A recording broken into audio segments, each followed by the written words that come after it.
Savais-tu que selon les sciences yogiques, il n'existe pas une dépression, mais plusieurs types de dépression? En réalité, il en existe même 3. La dépression léthargique, la dépression agressive et la dépression anxieuse. Connaître son type de dépression permet de mieux la comprendre et même d'améliorer sa condition. Mais dans un premier temps, on va d'abord voir l'approche occidentale et pourquoi est-ce qu'elle peut être limitée dans certains cas. Ensuite, on plongera dans l'approche ayurvédique de la dépression. Si tu ne connais pas l'Ayurveda, c'est une ancienne sagesse indienne et même une médecine traditionnelle qui a réuni un savoir énorme sur le fonctionnement de l'être humain. Et on verra aussi comment on peut reconnaître son type de dépression. Et reste bien jusqu'à la fin parce que je vais te donner quelques astuces selon ton type de dépression. Donc pour commencer, voyons comment en Occident on voit la dépression. Dans l'approche médicale moderne, on voit souvent la dépression comme un élément externe à la personne. C'est une maladie qui frappe un individu. Donc en gros, il va y avoir un diagnostic et on va dire « Ok, cette personne-là a le problème de la dépression ». Donc dans cette approche, le focus il est sur la maladie, sur la dépression et pas sur l'individu. Mais il existe aussi d'autres approches de la dépression qui vont mettre une focalisation sur un endroit différent. C'est-à-dire que dans ces approches-là, comme l'Ayurveda, on va mettre l'accent sur la personne et non sur la maladie de la dépression. Car finalement, on n'est pas tous pareils. Donc il est tout aussi important de regarder la personne dans son individualité et en prenant compte de ses différences. D'ailleurs, quand on prend les symptômes de la dépression, il n'y a rien de plus contradictoire. Certains vont souffrir d'hypersomnie, dormir tout le temps,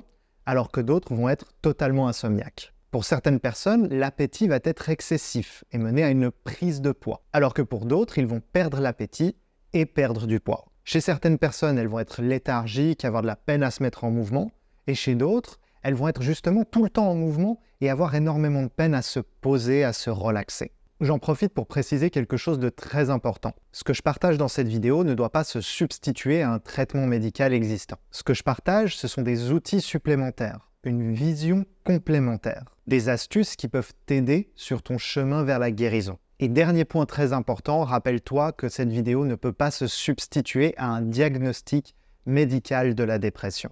Voilà, maintenant que j'ai mis un peu les choses au clair, passons à la suite. Imagine-toi que tu traverses une porte et que tu te retrouves dans un monde totalement différent, celui de l'Ayurveda et du yoga. Ces traditions anciennes offrent une perspective différente de la dépression.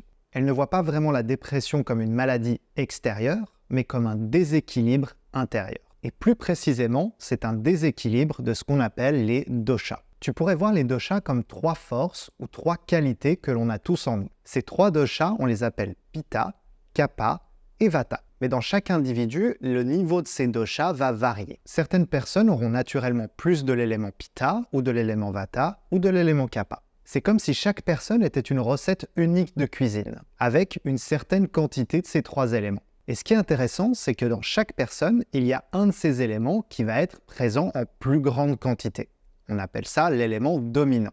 Cet élément dominant, ou cette tendance, elle va dépendre de nos prédispositions, ou alors de notre génétique. Et cette recette innée, c'est ce qu'on appelle, excusez-moi pour la prononciation, Prakruti. Pour connaître son Prakruti, tu peux faire un test. Il en existe plein sur Internet, je t'en mets quelques-uns en description. Le problème, c'est que selon ce que tu manges, comment tu vis les événements, ce qui se passe dans ta vie, ton cadre, etc., ces 3 doshas, ces 3 éléments, ils peuvent être complètement déséquilibrés. Et si tu mets pas assez ou trop d'un de ces éléments, Vata, Pitta ou Kapha, alors c'est là que ta santé commence à décliner et que tu tombes malade. En fait, en Ayurveda, tout est une question d'équilibre. D'ailleurs, si ça t'intéresse de mieux comprendre ce qui se passe là-haut dans ton mental, si tu veux explorer ton esprit et tes émotions, en explorant ces philosophies et ces pratiques ancestrales, alors n'hésite pas, abonne-toi pour ne pas rater les prochaines vidéos. Revenons-en maintenant à la dépression. Selon l'Ayurveda, la dépression est un déséquilibre dans l'élément Kapha. Et c'est là que ça devient super intéressant. C'est que ce déséquilibre en Kapha, il va se manifester différemment selon ta dominance de base innée. Tu te souviens, au début de la vidéo, je te parlais de 3 dépressions différentes. C'est là qu'on va les retrouver. Premièrement, un déséquilibre en Kapha chez une personne Vata de base va se manifester par de l'agitation, de l'anxiété. C'est ce qu'on appelle une dépression anxieuse. Deuxièmement, un déséquilibre en Kapha, mais chez une personne Pitta de base, elle va se manifester par de l'agressivité, de la colère, de l'irritabilité, de l'impatience, etc. C'est ce qu'on appelle une dépression agressive. Et en troisième, un déséquilibre Kapha, mais chez une personne naturellement kappa, va donner ce qu'on connaît un petit peu mieux, la léthargie, ce manque d'énergie, et c'est ce qu'on appelle une dépression léthargique. Maintenant que tu as une meilleure compréhension de ce qu'est la dépression selon l'Ayurveda, comment est-ce que concrètement tu peux utiliser cette approche pour lutter contre la dépression et améliorer ta guérison? Une fois que tu as trouvé ta tendance de base, on va venir équilibrer tes 3 éléments. Imagine que tu es un balancier, le but ça va être de revenir au centre, revenir à l'équilibre. Voyons maintenant ce que tu peux faire selon chaque type de dépression. Premièrement, pour une dépression léthargique, on va essayer de venir activer le corps, de le bouger. Pour ça, tu peux faire 30 minutes d'activité physique, tu peux faire aussi du yoga, tu peux faire du tai chi. Ensuite, tu peux venir aussi pratiquer des méditations un peu plus actives, comme des méditations avec mantra, le souffle du feu, Nadi Shuddhi, qui est une respiration alternée, ou alors Zhangzhuang, qui est une méditation taoïste debout. Je vais te parler de différentes méditations assez spécifiques, mais si jamais ça t'intéresse de les apprendre, je les enseigne en consultation privée ou en groupe. Une autre activité très intéressante pour les dépressions léthargiques, ça va être d'aller en nature, d'aller marcher en nature. Si jamais tu as de la difficulté à accéder à de la nature, tu peux aussi aller te poser dans un parc. N'hésite pas à prendre un petit peu le soleil aussi. Pour ce type de dépression, on va venir essayer de réchauffer le corps. Donc essaye de boire et de manger plutôt chaud. Tu peux aussi utiliser les épices pour venir rajouter de la chaleur dans tes plats. Tu peux aussi consommer du thé au gingembre matin et soir. Évite ou diminue les activités sédentaires, comme rester assis à un bureau, regarder des séries télé, gère ton temps sur les réseaux sociaux et évite de rester assis trop longtemps. Le dernier point, ça va être de garder un environnement de vie le plus propre possible.